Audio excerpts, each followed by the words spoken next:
Hello guys, जय श्री राम। ओम नमो भगवते वासुदेवाय नमो। तो आज इस श्री श्री विष्णु महायज्ञ के दूसरे दिन का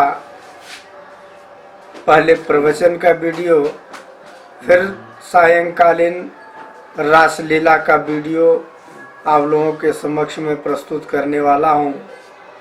आप इसे देखें, हमारे चैनल को लाइक करें, सब्सक्राइब करें और शेयर करें।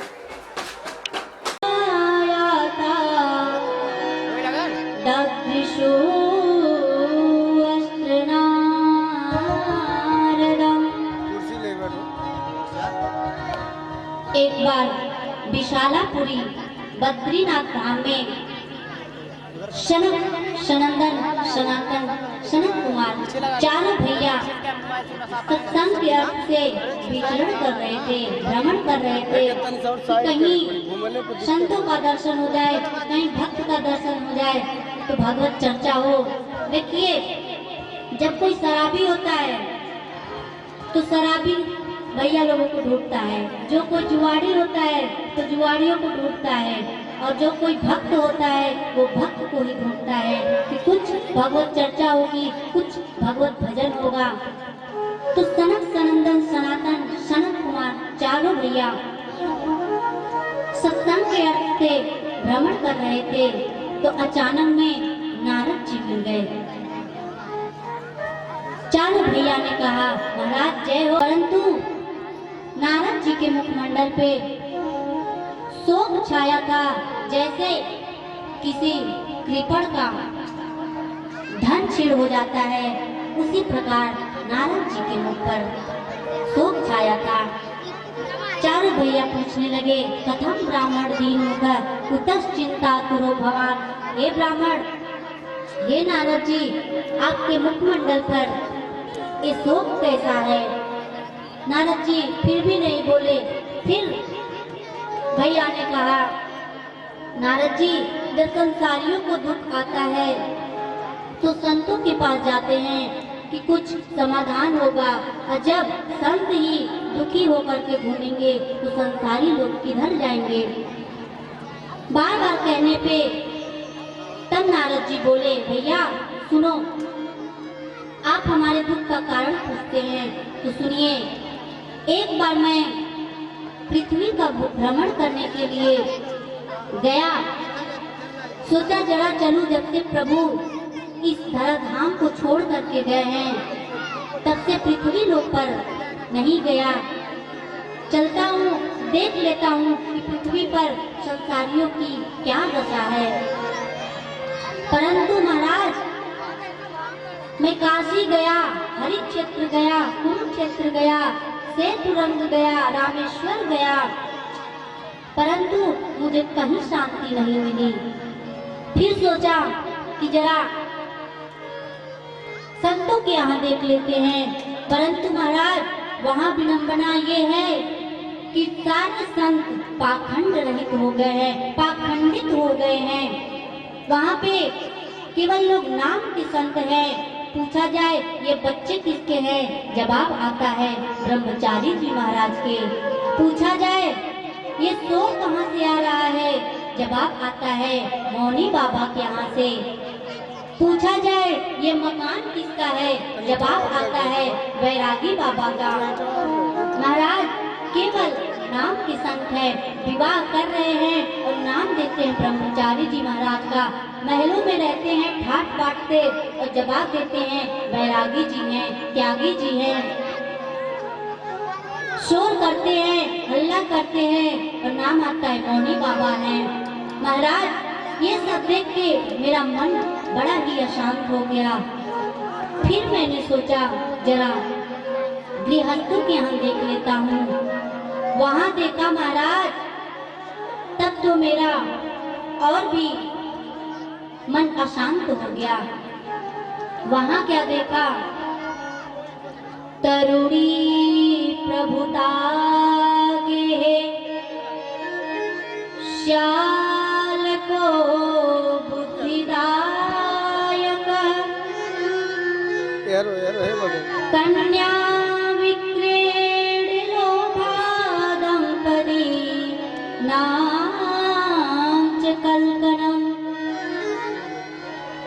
महाराज क्या देखा? ये रहना है वैसे पीछे रह निकल कन्या विक्रीण लोभो दंपतीनां च कलकलम तरुणी प्रभुता गेहे श्याल को बुद्धिदायक। माँ बाप की इज्जत कब तक? जब तक तिजोरी की चाबी बहू के हाथ में ना सौंपी जाए। और ज्यों ही बहू घर में आ जाती है, तिजोरी की चाबी ले लेती है, तो माँ बाप की खटिया खेत में कर दिया जाता है। और विवाह बेटियों का कैसे हो रहा है महाराज? कन्याओं को बेचा जा रहा है दहेज दे करके। इसमें कन्याओं की क्या गलती है महाराज? लोग अपने बेटे को पढ़ाते हैं, डॉक्टर बनाते हैं, इंजीनियर बनाते हैं, एडवोकेट बनाते हैं, और जब विवाह का समय आता है तो भीख मांगते हैं लड़की वालों से कि महाराज हमको गाड़ी चाहिए, हमको पैसा चाहिए, हमको सोना चाहिए।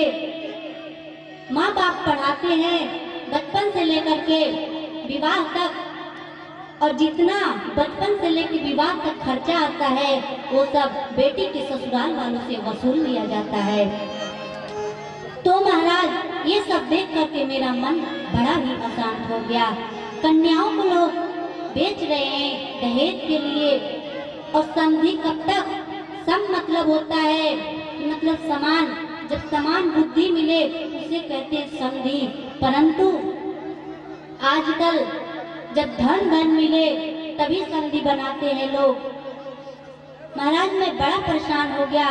नारद जी शंकादिक ऋषियों से यह प्रसंग सुना रहे हैं।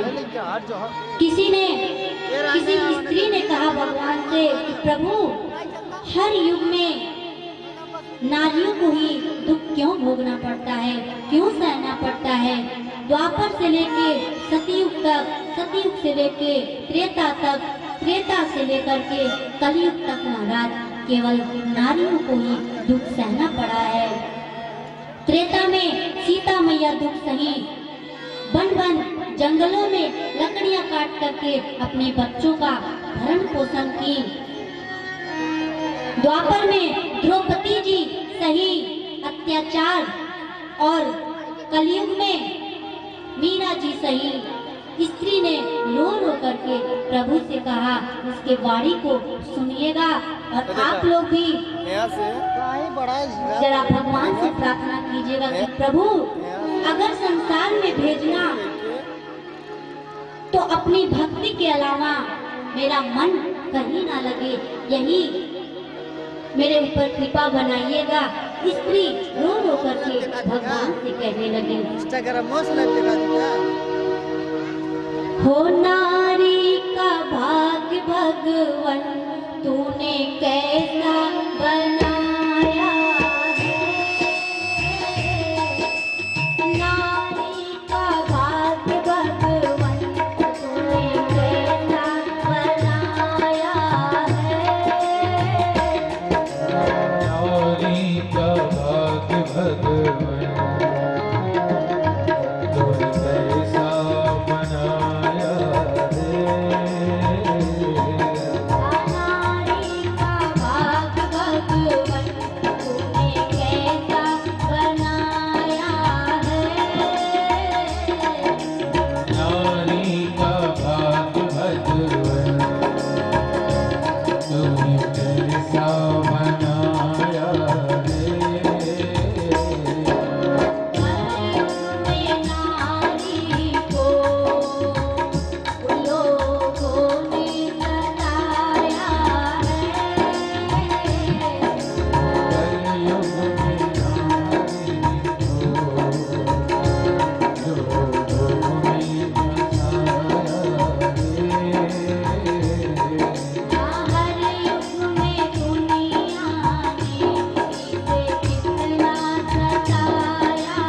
वृंदावन बिहारी लाल की भैया जरा आवाज बढ़ाइएगा।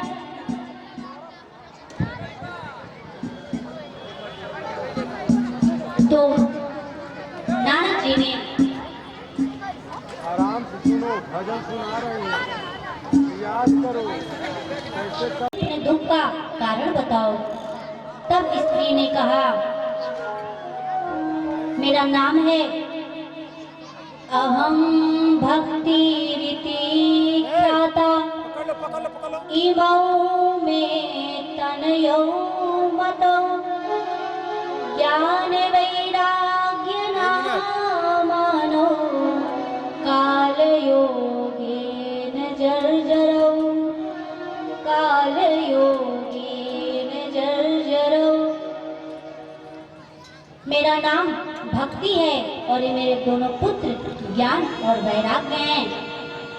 मैं दक्षिण भारत में पैदा हुई, कर्नाटक में पली बढ़ी, गुजरात में आई, वहां पे मैं वृद्ध हो गई और मेरे दोनों पुत्र ज्ञान वैराग्य बड़े हो गए, नौजवान हो गए, परंतु मैं वृद्ध हो गई।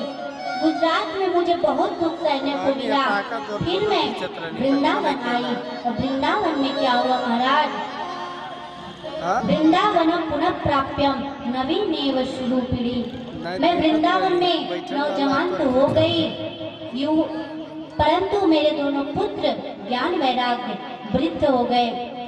अगर वृंदावन में मेरे पुत्रों को सुख नहीं मिलेगा, छुटकारा दुख से नहीं मिलेगा, तो मैं इदम स्थानम परित्यज्य विदेशम गम्यते मया, मैं इस स्थान को त्याग करके विदेश चली जाऊंगी। तब नारद जी ने कहा, देवी आप यहीं पे रहिए, वृंदावन में ही रहिए, परंतु इस भारत को छोड़ करके विदेश मत जाइए। आजकल सभी भाइयों का और मैयों का दृष्टि केवल विदेश की ओर है।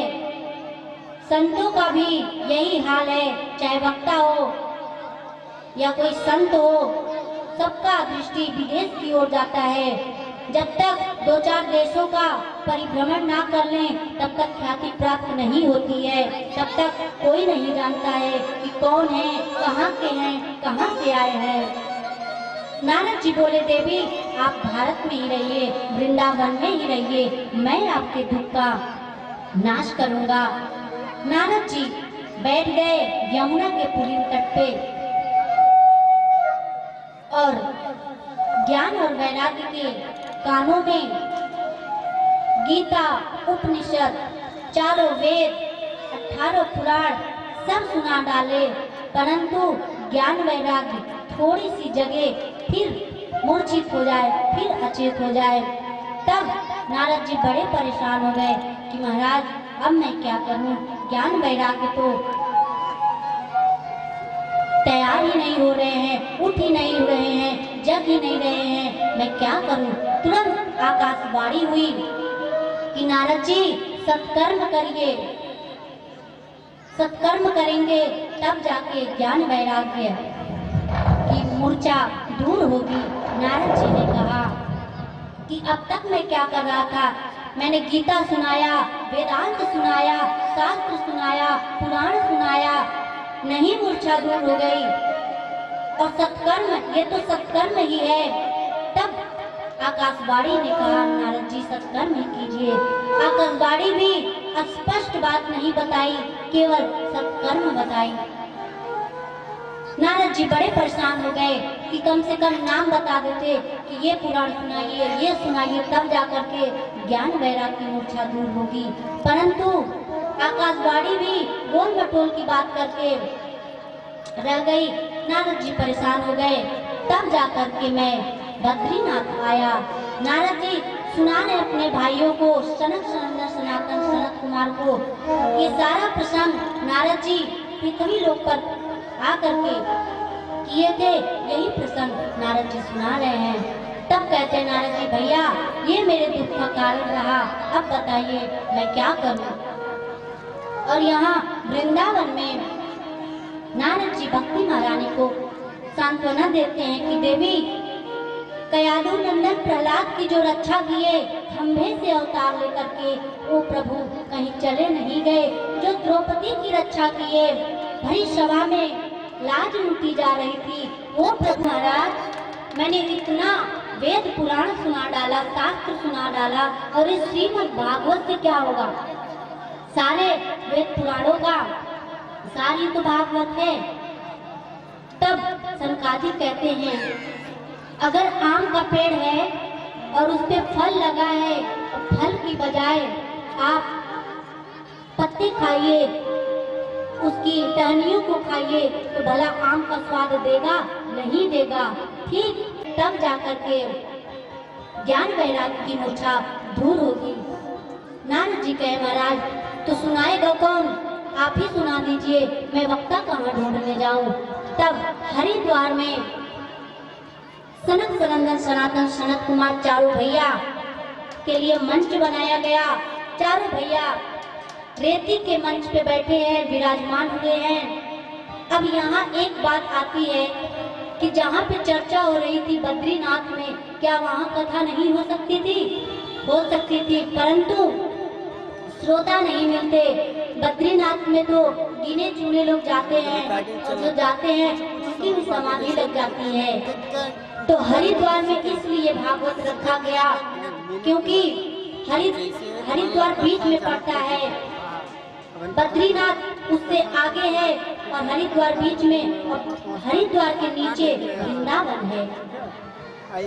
अगर आपके घर में एक कमरे में प्रकाश लाने का प्रबंध किया जाए कि मतलब एक प्रकाश से पूरे घर में रोशनी फैले, तो हम लोग क्या करेंगे? बीच वाले जो देहली होती है वहाँ पे लालटेन रखेंगे। तो जहाँ लालटेन रखेंगे तो घर के अंदर भी प्रकाश रहेगा और घर के बाहर भी प्रकाश रहेगा। तो इसीलिए हरिद्वार में श्रीमद् भागवत कथा आयोजन किया गया। बद्रीनाथ के जो संत लोग थे वो लोग थोड़ा सा नीचे आ गए, और वृंदावन के जो संत थे वो लोग थोड़ा सा ऊपर आ गए। तो हरिद्वार में कथा का आयोजन किया गया।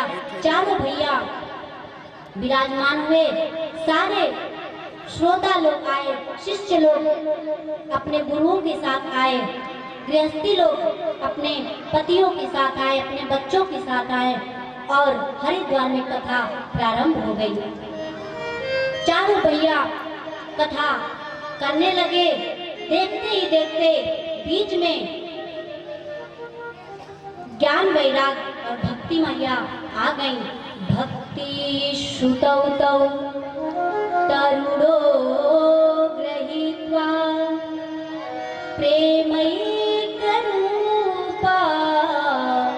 सहसा विरासी।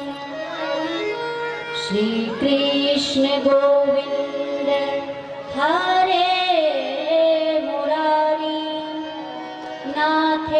को आसन दिया गया, सारे लोग बैठे। तब सनकादिक ऋषि कहते हैं, भगवान का ध्यान करिए, भगवान का कीर्तन कीजिए। श्रीमद् भागवत में जितने से जितना भजन हो, कीर्तन हो, उतना ही लाभदायक होता है। भगवान भजन से ही रिझते हैं, कीर्तन से ही रिझते हैं। तो आइए हम लोग भी मानसिक रूप से हरिद्वार में भक्ति मैया के साथ, सनकादियों भैया के साथ हम लोग भी भगवान को याद करते हैं। हो ब्रज लाला श्री राधा जी के सावरिया, सब दुख दूर होए जब तेरा नाम लिया। ब्रज के नंदलाला श्री राधा जी के सावरिया, सब दुख दूर होए जब तेरा नाम लिया। सब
भाषण दिया गया।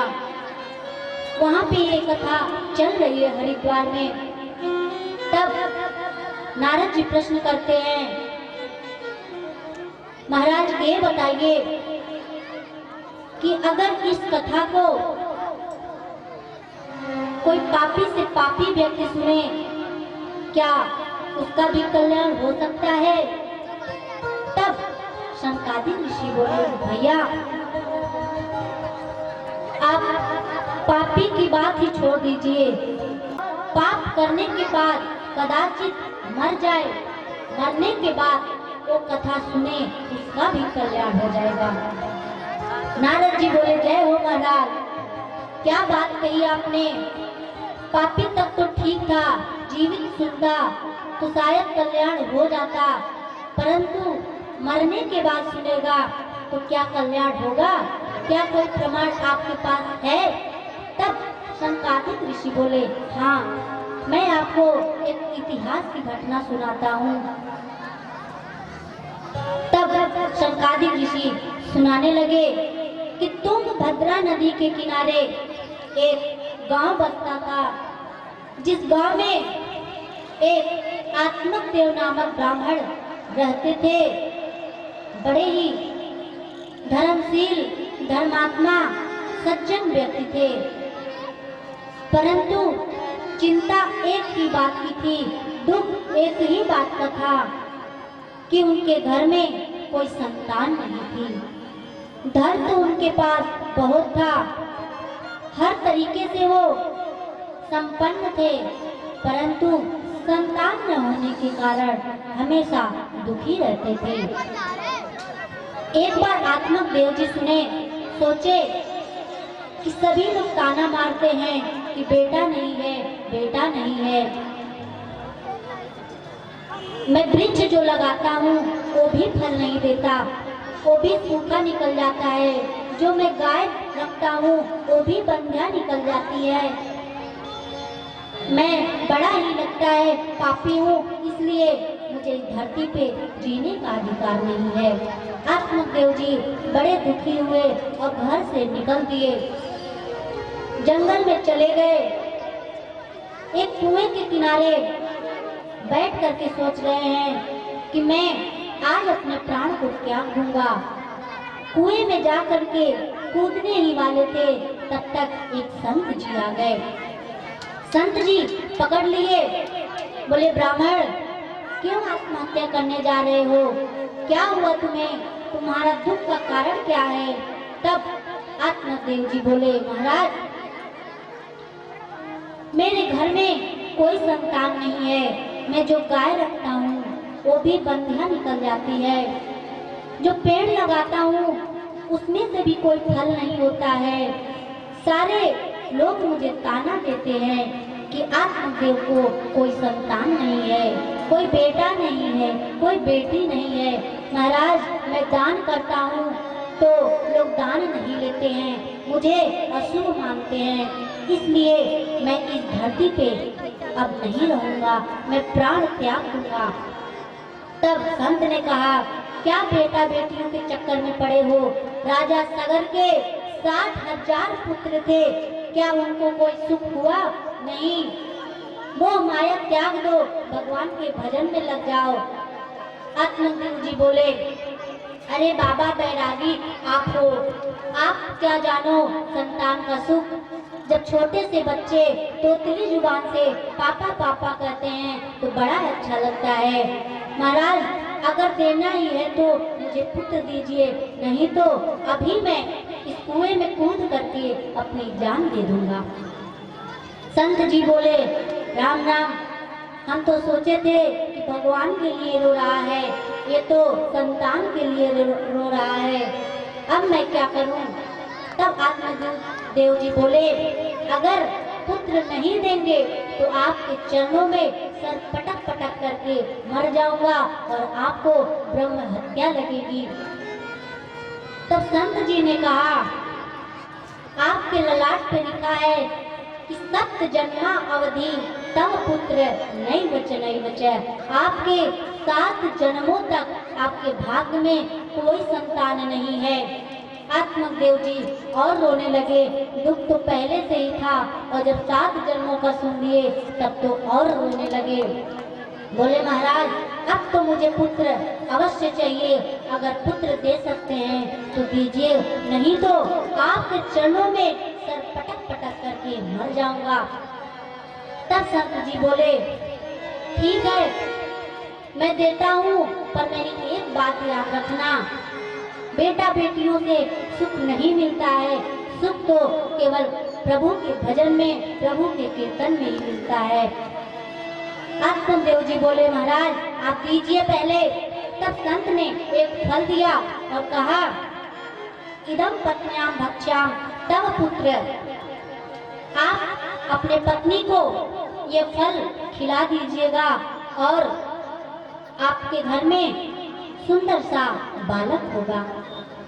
आत्मदेव जी बड़े प्रसन्न हुए और फल लेकर के भागे भागे घर गए और अपनी पत्नी का नाम था श्रीमती धुंधली देवी।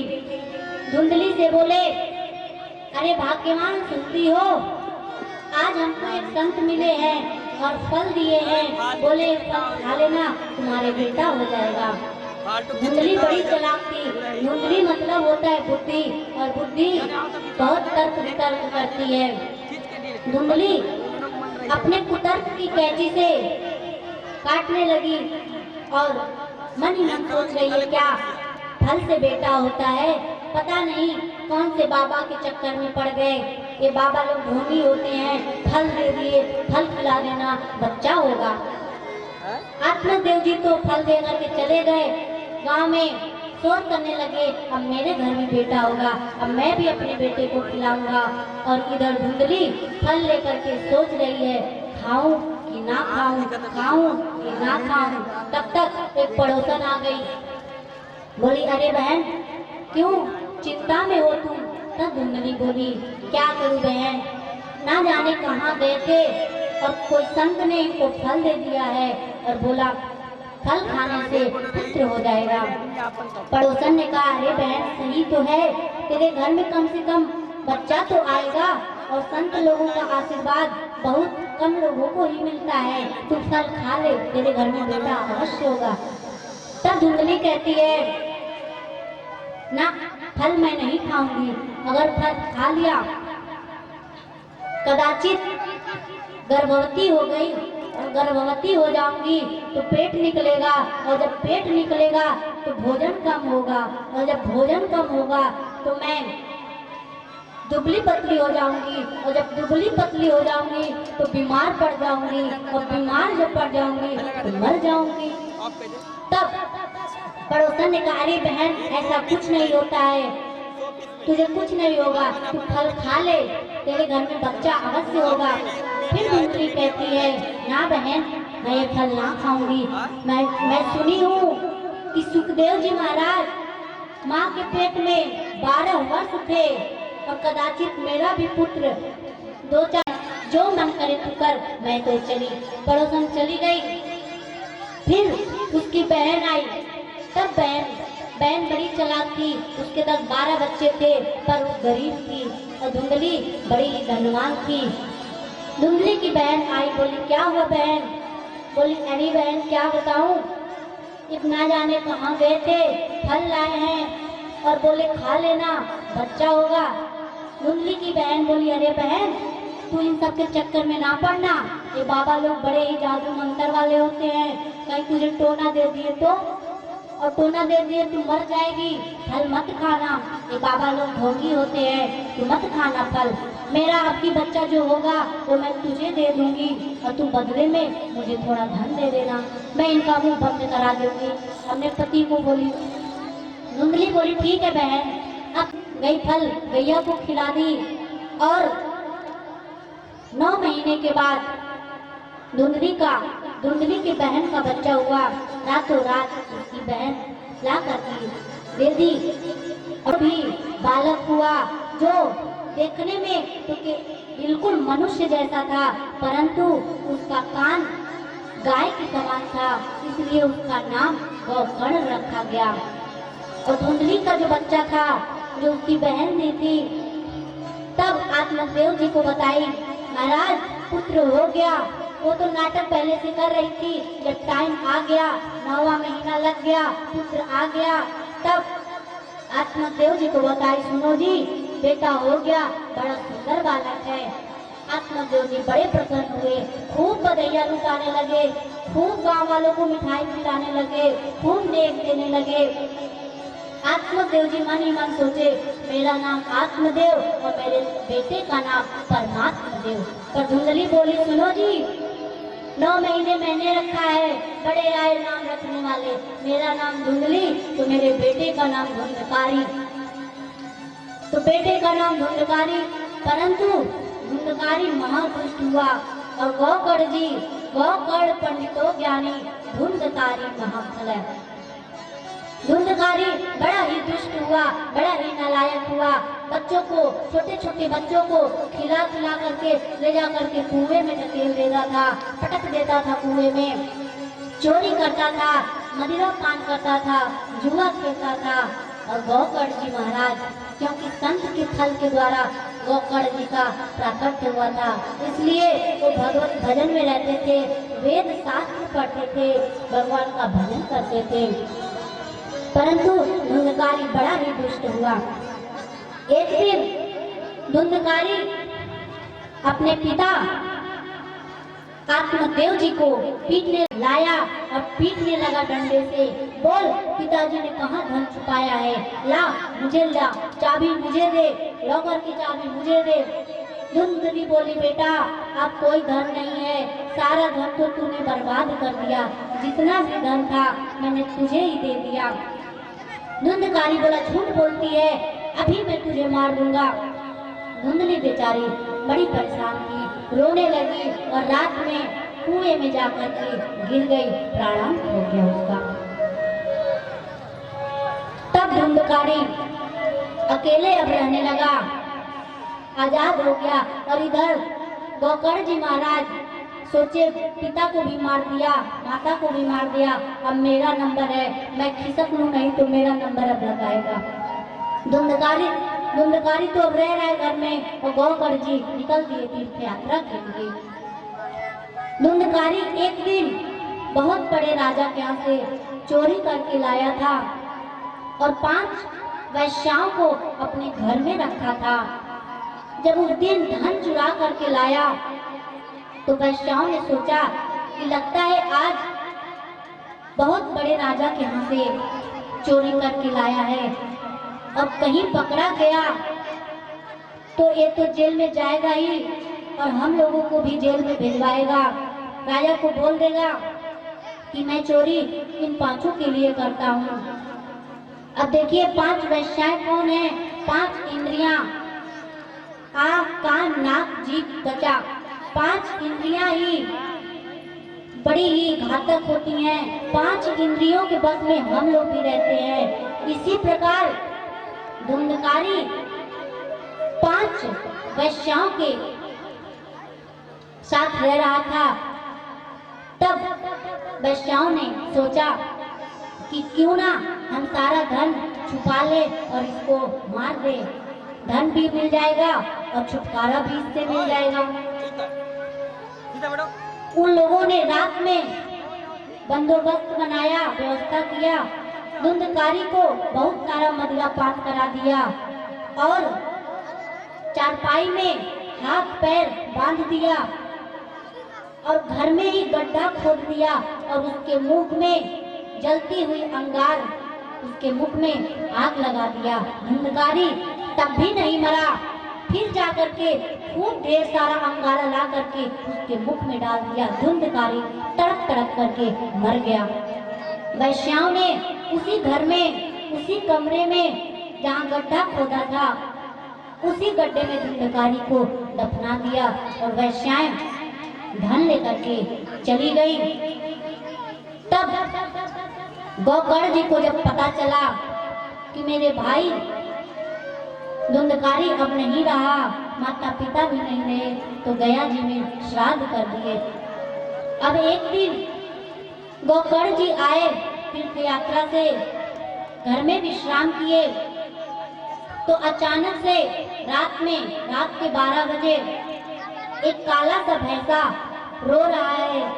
कभी भैंसा बन रहा है तो कभी बकरी बन रहा है, कभी गधा बन रहा है। तब गौकर्ण जी उठे और हाथ में जल लिए, संकल्प करके ऊपर छिड़के, तुरंत वो भैंसा बोल उठा। गौकर्ण जी पूछे, भाई तुम कौन हो, क्यों रो रहे हो, क्यों मुझे सता रहे हो? तब आवाज आई कि भैया मैं आपका भाई धुंधकारी हूँ। गौकर्ण जी ने कहा, तुम्हारी मुक्ति नहीं हुई? धुंधकारी ने कहा, भैया मुक्ति तो मेरी नहीं हुई। गौकर्ण जी बोले, मैं तो गया में श्राद्ध कर दिया था, जब मुझे पता चला कि तुम नहीं हो, तुम्हारा प्राणांत हो गया, तो मैं गया जी में श्राद्ध कर दिया। धुंधकारी बोला, भैया मैं उच्च कोटि का प्रेत हूँ, आप गया में एक नहीं 100 पिंडदान कीजिए, तब भी मेरी मुक्ति नहीं होने वाली है। गौकर्ण परेशान हो गए, बोले अब मैं क्या करूँ? बोले अच्छा अभी तुम शांत हो जाओ, सुबह जब होगा मैं तुम्हारा कष्ट का निवारण करूंगा। सुबह हुआ, गौकर्ण जी गांव में गए, सभी संतों को प्रणाम किए, बोले ऐसी ऐसी बात है, सारा वृतांत बताया। तब संतों ने कहा, आप सूर्य भगवान की उपासना कीजिए, वही बताएंगे कि क्या करें। तब गौकर्ण जी महाराज सूर्य भगवान को प्रणाम किए और बोले, महाराज मेरा भाई प्रेत योनि से कैसे मुक्त हो, जरा उपाय बताइए। सूर्य भगवान बोले, आप श्रीमद् भागवत कथा सुनाइए, इससे आपके भाई का मुक्ति हो सकता है।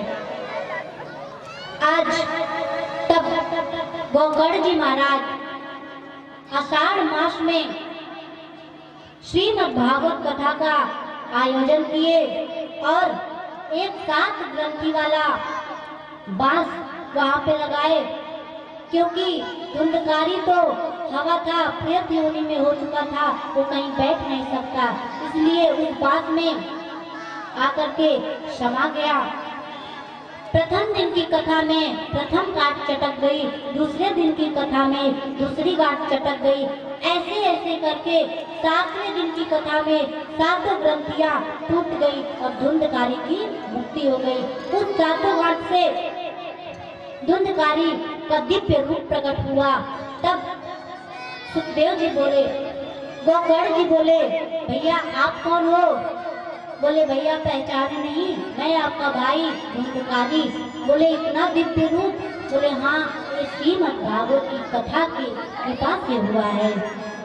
गौकर्ण जी बोले, कथा तो सबने सुनी, पर विमान तुम्हारे ही लिए क्यों आया है? तब भगवान के पार्षदों ने कहा कि धुंधकारी केवल कथा सुना ही नहीं, कथा सुनने के साथ साथ मनन भी किया, चिंतन भी किया। कथा सुनने से केवल नहीं कुछ होता, कथा में जो जो बातें कही जाती है उसको दोहराने से, उसका चिंतन करने से तब जाकर कहीं कल्याण होता है।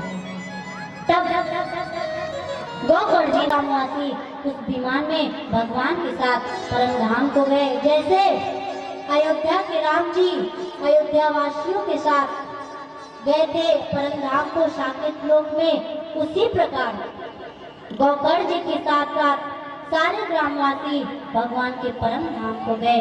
भगवान श्री हरि प्रकट होकर के गौकर्ण जी को गले से लगा लिए कि गौकर्ण जी आप अपना ही कल्याण नहीं, पूरे ग्रामवासियों का कल्याण किए, इसलिए गौकर्ण जी आप बड़ी बहुत छोटी है, हमारे टेढ़ी टांग वाले की तो बहुत बड़ी कथा है। बोले, अच्छा बताओ कैसे राम कथा बड़ी होती है? तब उस भक्त ने कहा, एक राम एक रावण ना, और यानी ये वाकी नार हरी, और वाने या की नाश करी, छोटी बात को बातन ना, और तुलसी लिख दई पोथन ना। मतलब छोटी सी बात को तुलसीदास जी ने इतना बड़ा कर दिया और 9 दिन का राम कथा बना दिया। मैं 1 सेकंड में राम कथा सुना दिया। भक्त ने सुनाया सारे भक्त प्रसन्न हो गए कि हमारे माखन चोर वाले ही सबसे अच्छे हैं, जो 7 दिन में ही भागवत जब पूर्ण होती है तो 7वें दिन सभी की मुक्ति हो जाती है। और देखिए 7 दिन में ही सबको मरना है। सोमवार से लेके रविवार तक का ही दिन होता है और रविवार से लेके सोमवार तक के दिन होता है। 8वां दिन तो कोई नहीं होता। 7 दिन में ही सबकी मृत्यु होने वाली है। तो ठीक उसी प्रकार गौकर्ण जी महाराज 7 दिन नियम से कथा किए, सारे श्रोता भगवान के साथ गए। अब थोड़ा देर हरिनाम आश्रय लेते हैं, फिर आगे की तरफ चलेंगे, क्योंकि आज कथा में विलंब हुआ। कल 10 बजे से 1 बजे तक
तेरी आरती गाऊं, बाके बिहारी तेरी आरती गाऊं, प्यारे प्रभु को रिझाऊं, आरती गाऊं, प्यारे प्रभु को रिझाऊं, तेरी निगारी तेरी आरती गाऊं, बाके बिहारी तेरी आरती गाऊं, तेरी निगारी तेरी आरती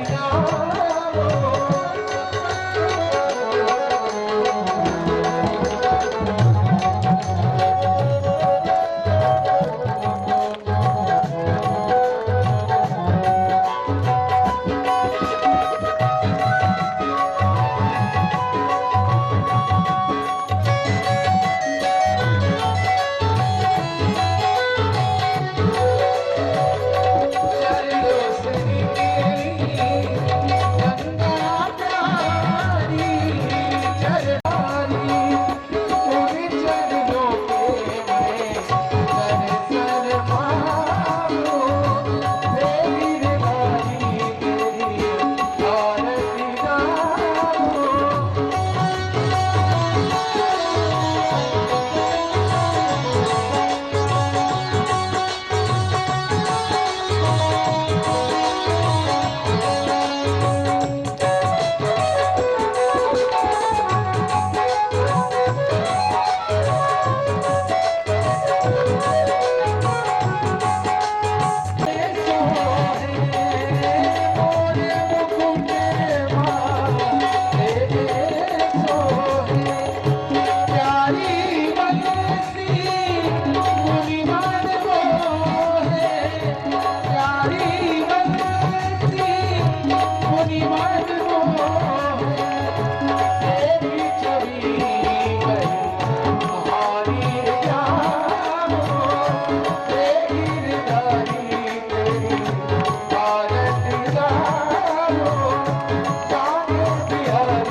प्यास दास तेरे नाथ आप हो, प्यास दास तेरे नाथ आप हो, सुख दुख जीवन साथ आप हो, सुख दुख जीवन साथ आप हो, जाऊं मैं बलिहारी बिहारी जाऊं,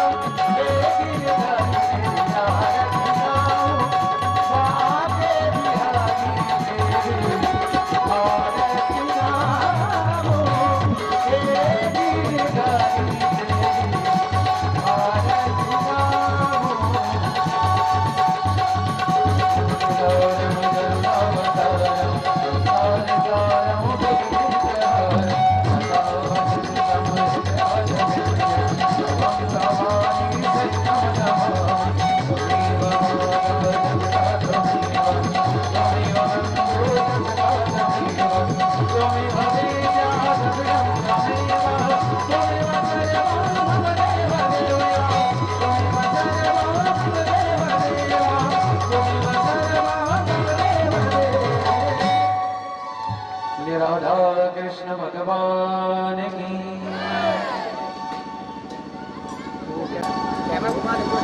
बोले यज्ञ पुरुष की, बोले राधा कृष्ण भगवान की।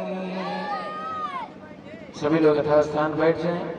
आरती वास्ता है तो प्रसाद लेकर ही प्रस्थान नहीं करें। हो सकता है कि अभी थोड़ी देर में पूर्व सूचना तो हमको नहीं है, लेकिन शायद हाँ लीला आप लोगों को दर्शन करने को मिलेगा। आइए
होला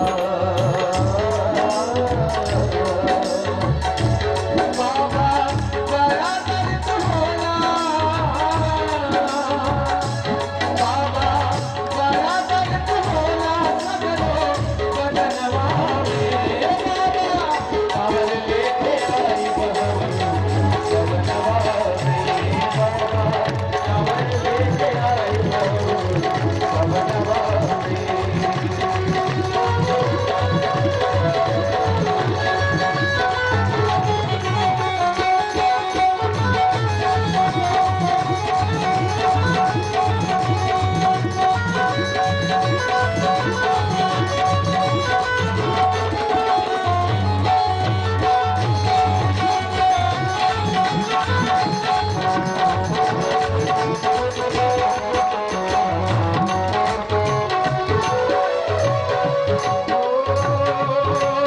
लागल पाए आशा बाबा पूरी करी है मनसा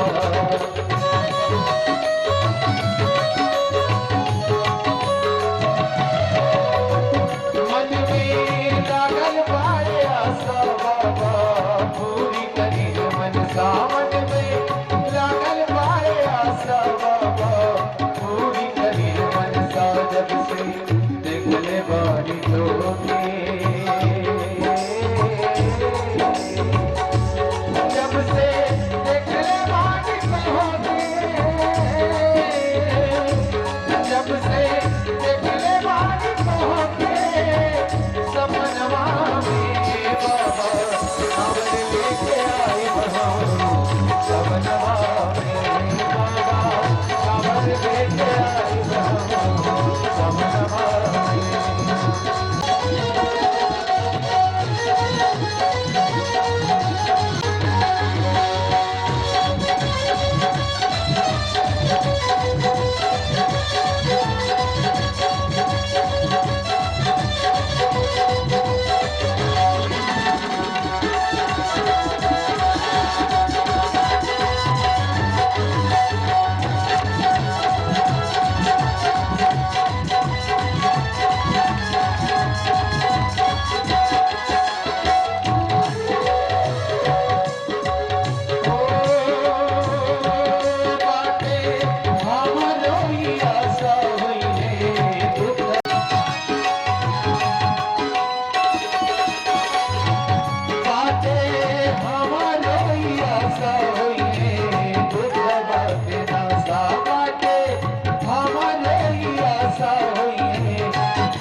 भक्तवत्सल भगवान की जय। सभी भक्त भी